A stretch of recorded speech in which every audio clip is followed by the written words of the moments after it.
Welcome প্রিয় ছাত্রছাত্রী, আমার ক্লাসরুমে তোমাদের সকলকে স্বাগত জানিয়ে আজকে ক্লাস শুরু করছি। আজকের যে বিষয়টি নিয়ে আলোচনা করব সেটা হচ্ছে ক্লাস 10-এর খুব একটা গুরুত্বপূর্ণ টপিক, সেটা হচ্ছে ভেদ বা ভেরিয়েশন। দেখো, ভেদ শুরু করার আগে আমাদের কয়েকটা জিনিস অবশ্যই জানতে হবে। এক নম্বর হচ্ছে সরল ভেদ বা ডাইরেক্ট ভেরিয়েশন। ডাইরেক্ট ভেরিয়েশন কাকে বলছে? যে এক্স আর ওয়াই দুটো চলরাশি এমন যে এক্স এর পরিবর্তনের সাথে সাথে ওয়াই এরও পরিবর্তন হবে। অর্থাৎ এক্স যদি বৃদ্ধি পায় ওয়াই এর মানও বৃদ্ধি পাবে, এক্স যদি হ্রাস পায় ওয়াই এর মানও হ্রাস পাবে। তখন এই ধরনের ভেরিয়েশনকে বলা হয় সরলভেদে আসে। সাপোজ একটা এক্সাম্পল নিচ্ছি, যে একজন ব্যক্তি 2 মিনিটে যায় 5 কিলোমিটার, 1 মিনিটে যায় তাহলে হচ্ছে কত? 2.5 কিলোমিটার। অর্থাৎ তার সময় হ্রাসের সাথে সাথে তার দূরত্ব হ্রাস পাচ্ছে। আবার 4 মিনিটে যাচ্ছে 10 কিলোমিটার, অর্থাৎ সময়ের বৃদ্ধির সাথে সাথে তার দূরত্বও বৃদ্ধি পাচ্ছে। সাপোজ আমি এক্স আর ওয়াই দুটো চলরাশি নিলাম এমন যে এক্স বাই ওয়াই সবসময় হচ্ছে ধ্রুবক, তখন একে বলা হচ্ছে সরলভেদে আছে। আবার আরেকটা জিনিস হচ্ছে ব্যস্তভেদ। ব্যস্তভেদ বা ইনভার্স ভেরিয়েশন। ইনভার্স ভেরিয়েশন কি? এক্স আর ওয়াই দুটো চলরাশি এমন যে একটা বৃদ্ধির সাথে সাথে আরেকটা হ্রাস পাবে, তখন তাকে বলা হচ্ছে ইনভার্স ভেরিয়েশন। সাপোজ আমি একটা এক্সাম্পল দিচ্ছি, যে 20 জন লোক 15 দিনে একটা কাজ সম্পন্ন করে, তাহলে 30 জন লোক কত দিনে সম্পন্ন করবে? নিশ্চয়ই বেশি দিন লাগবে না, তার থেকে কম সময় লাগবে। এটাকে বলা হচ্ছে ইনভার্স প্রপোর্শনাল। অর্থাৎ তাদের মধ্যে দুটো চলরাশির মধ্যে গুণফল সবসময় ধ্রুবক থাকবে। অর্থাৎ এক্স আর ওয়াই যদি দুটো চলরাশি হয় তাহলে এক্স ইন্টু ওয়াই সবসময় হবে ধ্রুবক। আর একটা জিনিস মনে রাখতে হবে, সেটা হচ্ছে যৌগিক ভেদ। যৌগিক ভেদ অর্থাৎ জয়েন্ট ভেরিয়েশন। জয়েন্ট ভেরিয়েশন কাকে বলছে? যে এক্স ওয়াই জেড তিনটি চলরাশি এমন যে কোনো একটাকে ধ্রুবক ধরে বাকি দুটো যদি সরলভেদে থাকে, যেমন আমি ধরলাম এক্স এক্স ভার্সেস ওয়াই যখন জেড ধ্রুবক, আবার এক্স ভার্সেস জেড যখন ওয়াই ধ্রুবক, এই দুটোকে জয়েন্ট ভেরিয়েশন করলে কি হবে? X versus y into z. এটাই হচ্ছে যৌগিক ভেদে আছে। ঠিক আছে, এরপর আমরা চলে যাব মূল প্রশ্নমালায়, যেখানে অ্যান্সার গুলো আমরা সলভ করব। কোষে দেখি 13।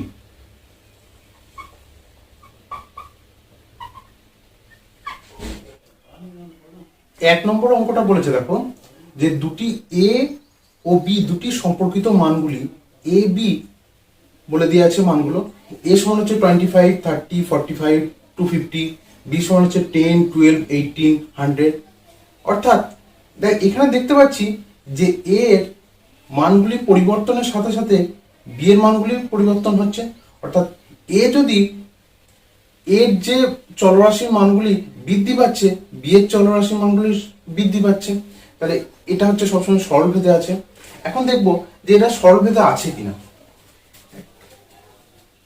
তাহলে প্রথমে দেখছি 225/10 equal to 2.5, 30/12 equal to 2.5, 45/18 2.5, 250/100 2.5। অর্থাৎ এখানে দেখতে পাচ্ছি প্রত্যেকটা ভ্যালু হচ্ছে কনস্ট্যান্ট, অর্থাৎ 2.5। তাহলে এটা সরলভেদে আছে। 2 নম্বরে চলে যাব। 2 নম্বরটা বলেছে যে এক্স আর ওয়াই দুটি চলরাশি, তাদের সম্পর্কিত মানগুলি হচ্ছে এক্স বাই ওয়াই। এক্স এর মান আছে 18, 8, 12, 6, আর ওয়াই এর মান আছে 3, 27/4, 9/2, 9। এখানে আমরা দেখতে পাচ্ছি যে এক্স এর যে মানগুলো আছে বৃদ্ধির সাথে সাথে ওয়াই এর মানগুলো হ্রাস পাচ্ছে। তাহলে কি এরা সবসময় ব্যস্ত ভেদে আছে বা ইনভার্স ভেরিয়েশনের মধ্যে আছে? এখন দেখবো যে এগুলো ইনভার্স ভেরিয়েশন আছে কিনা। তাহলে প্রথমে x/y ইকুয়াল টু দেওয়া আছে, তাহলে 18/3, তাহলে আমি 18 ইন্টু 3 ইকুয়াল টু বার করছি 54, 8 ইন্টু 27/4 ইকুয়াল টু 54, 2 কাটা যাচ্ছে। তারপর 12 ইন্টু 9/2 54, 6 ইন্টু 9 54। অর্থাৎ দেখতে পাচ্ছি দুটোর মধ্যে মাল্টিপ্লাই করলে, দুটো চলরাশির মধ্যে মাল্টিপ্লাই করলে তারা সবসময় একই ধরনের কনস্ট্যান্টে থাকছে। তাহলে এটা হচ্ছে ব্যস্ত ভেদে আছে। এরপর চলে যাব 3-এর অঙ্কটা, 3-এর 1-এরটা। 3-এর 1-এরটা দেখো,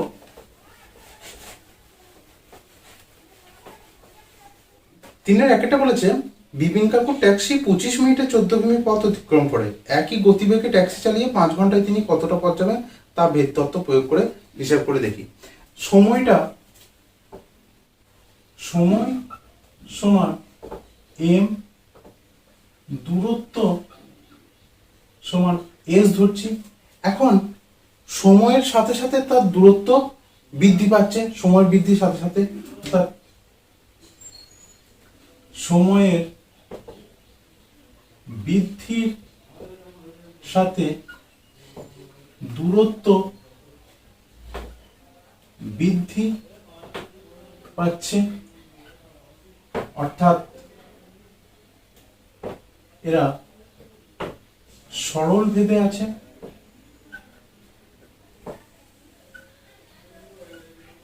অতএব m/s ইকুয়াল টু k ধ্রুবক। এখন m সমান 25, s সমান 14 হলে 25/14 ইকুয়াল টু k। এটা আবার এখানে m এর মান দেয়া আছে 5 ঘন্টা, আর m সমান 5 ঘন্টা 300 মিনিট হলে 300/s ইকুয়াল টু 25/14। s এর মান বার করব 5, 5, 5, 6, 5, 12, s equal to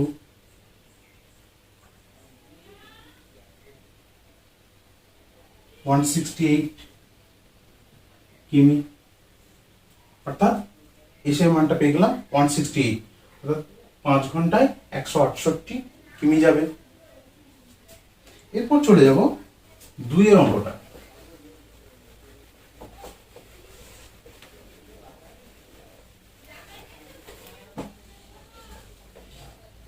2-এর অঙ্কটা বলেছে দেখো, আমাদের স্কুলের প্রথম শ্রেণীর 24 জন শিশুর মধ্যে এক বাক্স সন্দেশ সমান ভাগে ভাগ করে দেওয়া হলো এবং প্রত্যেকে 5টি করে গোটা সন্দেশ পেল। যদি শিশুর সংখ্যা 4 জন কম হতো তবে প্রত্যেকে কতগুলি সন্দেশ পেত তা ভেদ তত্ত্ব প্রয়োগ করে হিসাব করি। তাহলে শিশুর সংখ্যা আমি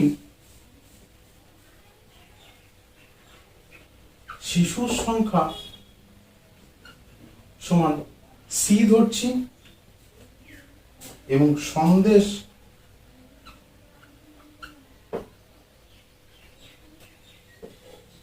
সন্দেশের পরিমাণ এটাকে m ধরছি। এখন শিশুর হ্রাসের সাথে সন্দেশের পরিমাণ বৃদ্ধি পাবে, অর্থাৎ তারা ব্যস্ত ভেদে আছে।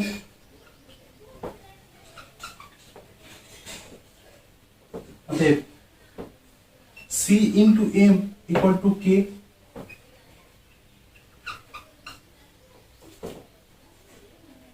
এখন সি সমান বলে দিয়েছে 24, এম সমান 5 হলে 24 ইন্টু 5 ইকুয়াল টু কে, এটা পাচ্ছি। আবার সি সমান বলে দিয়েছে 20, এম সমান বার করতে হবে, কে এর মান দেওয়া আছে, কে সমান 24 ইন্টু 5 হলে 20 into m equal to 24 into 5, অর্থাৎ m equal to 24 into 5 by 20। আমি 4 দিয়ে কাটছি, 4 ইন্টু 5, 4 ইন্টু 6, 5 5 6, 6টি করে পাবে। অর্থাৎ প্রত্যেক শিশু তখন 6টি করে পেয়ে যাবে, কারণ 20 জন শিশু আছে। ঠিক আছে, এরপর চলে যাব 3 অঙ্কটা।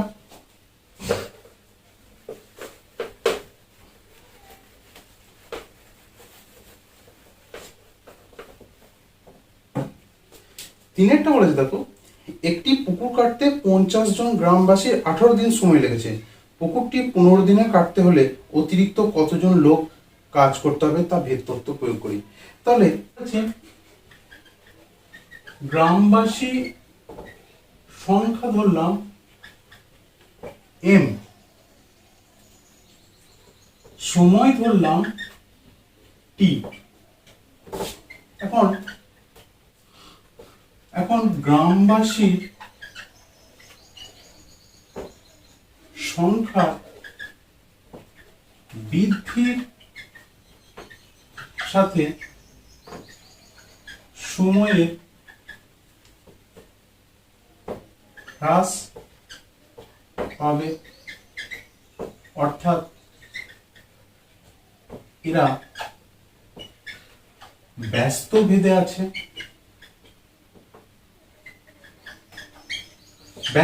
আছে। M into T equal to K, এখানে কে হচ্ছে ধ্রুবক। এখানে এম সমান বলে দিয়েছে 50, টি সমান বলে দিয়েছে 18, অতএব কে সমান হচ্ছে 50 ইন্টু 18। আবার টি সমান বলে দিয়েছে 50 এবং কে সমান আছে 50 ইন্টু 18, অতএব m into 15 equal to 50 into 18, বা এম সমান হচ্ছে 50 ইন্টু 18 বাই 15, 5 3 10 3 6 60। কিন্তু লোক কত ছিল? অলরেডি এখানে ছিল 50 আর এখানে আছে 60, অতএব এক্সট্রা লোক লাগবে 60 মাইনাস 50, 10 জন বেশি লোক লাগবে। এটা হচ্ছে অ্যান্সার। ঠিক আছে, এরপর চলে যাব 4 দাগের। 4 দাগেরটা দেখো,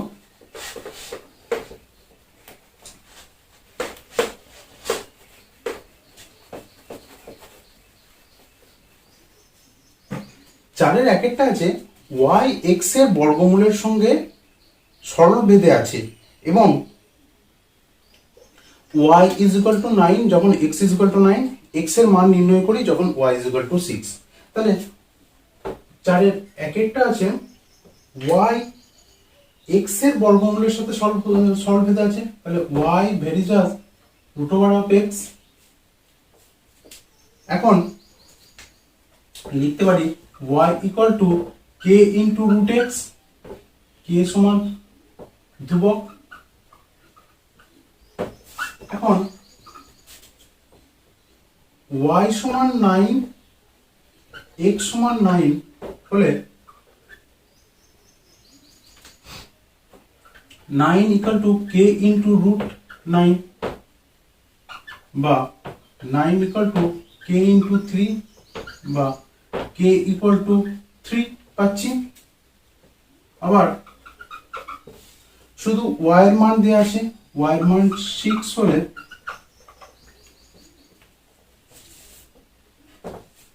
k ইকুয়াল টু 3 অতএব 6 equal to 3 into root x 3 2 বা রুট এক্স ইকুয়াল টু 2 বা এক্স ইকুয়াল টু 4, এটা অ্যান্সার। দুইটা দেখো,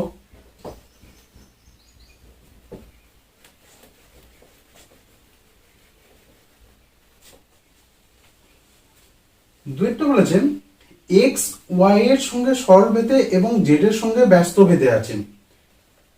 তাহলে এক্স ভার্সেস ওয়াই আর এক্স ভার্সেস 1/z, এই দুটোকে আমরা যৌগিক ভেদে যদি করে নিই, x versus y by z বা x equal to k into y by z. K হচ্ছে ধ্রুবক। এখন বলে দিচ্ছে যে y is equal to 4, z is equal to 5,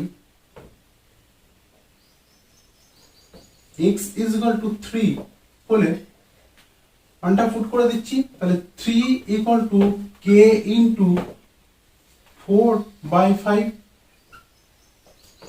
বা k equal to 15/4। আবার y is equal to 16, z is equal to 30 হলে k এর মান তো অলরেডি আছে, তাহলে আমরা পাচ্ছি x equal to k এর মান আছে 15/4 ইন্টু y এর মান আছে 16 বা z এর মান আছে 30, কাটছে 15 2 4 2 বা x equal to 2, এটা অ্যান্সার। এরপর চলে যাব 3 এর অঙ্কে। 3 এরটা কি বলেছে দেখো,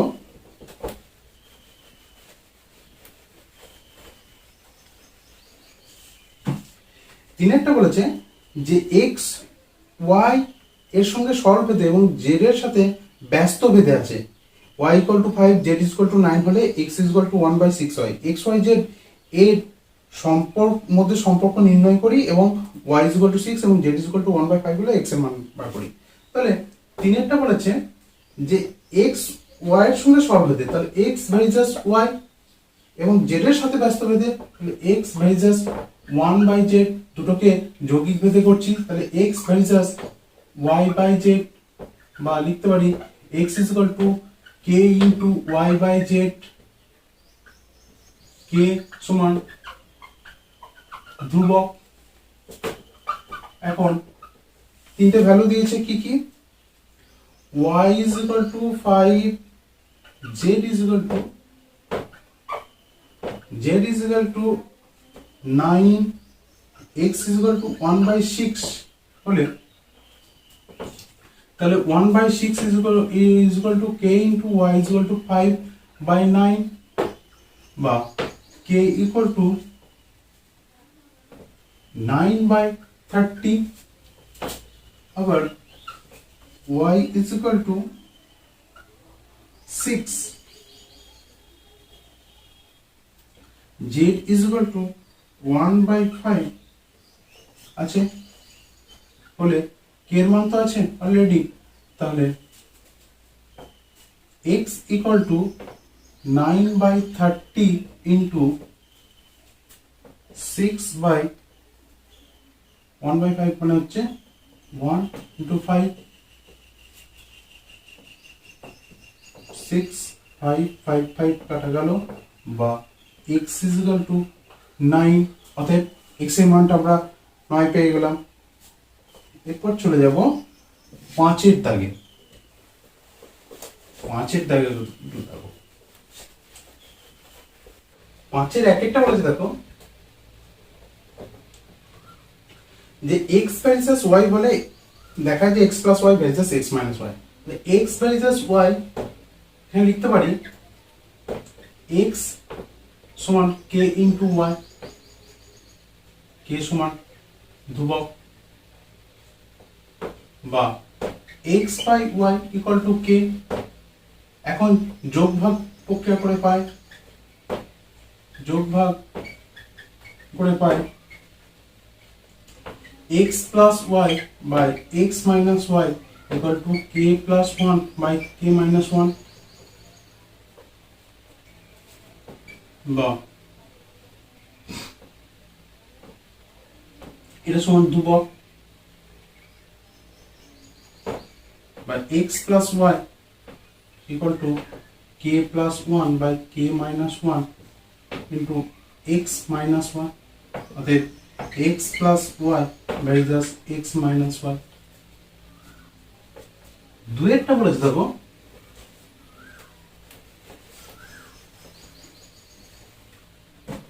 দুয়েরটা বলেছে যে a varies as 1 by c, c varies as 1 by b বলে দেখায় a ভ্যারিজাস b।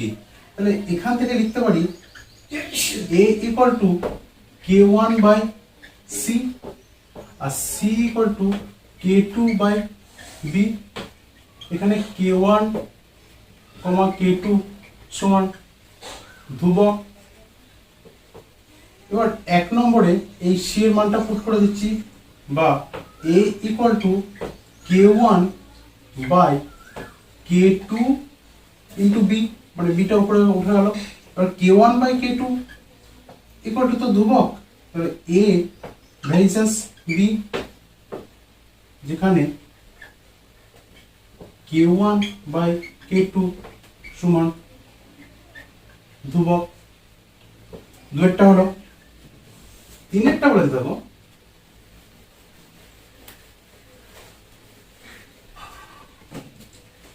তিনেরটা বলেছে তো তিনেরটা আছে a ভ্যারিজাস b, বা a is equal to k1b লিখতে পারি, k1 ধ্রুবক,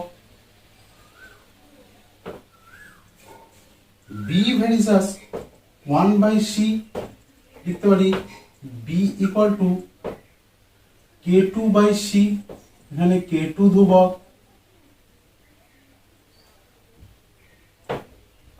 c ভ্যারিজাস d, বা c is equal to k3d, এখানে k3 ধ্রুবক।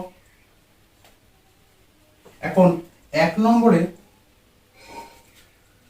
এটাকে যদি 1, এটাকে 2, এটাকে 3 ধরা হয়, তাহলে 2 নম্বরে b সমান বসাচ্ছি, 2 থেকে পাই b equal to k2 by c সমান হচ্ছে k3d,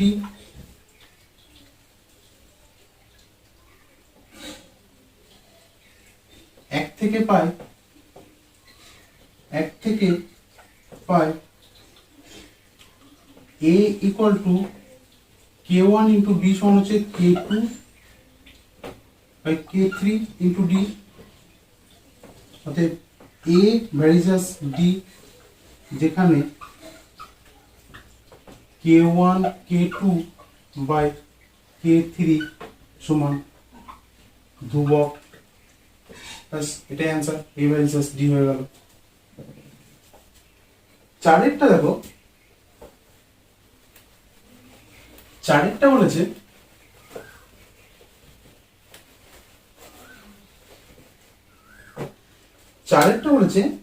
যে x varies as y, y varies as z এবং z ভ্যারিজাস x হলে তিনটির মধ্যে সম্পর্ক কি। তাহলে x varies as y equal to লিখতে পারি x is equal to k1 y, k1 equal to ধ্রুবক, y varies as z, y is equal to k2 z, k2 equal to ধ্রুবক, z versus x, z is equal to k3x, k3 ধ্রুবক। এখন এই জেডটা put করছি একে, এটা 1 নম্বর, এটা 2 নম্বর, এটা 3 নম্বর যদি লেখা হয় তাহলে 2 নম্বরে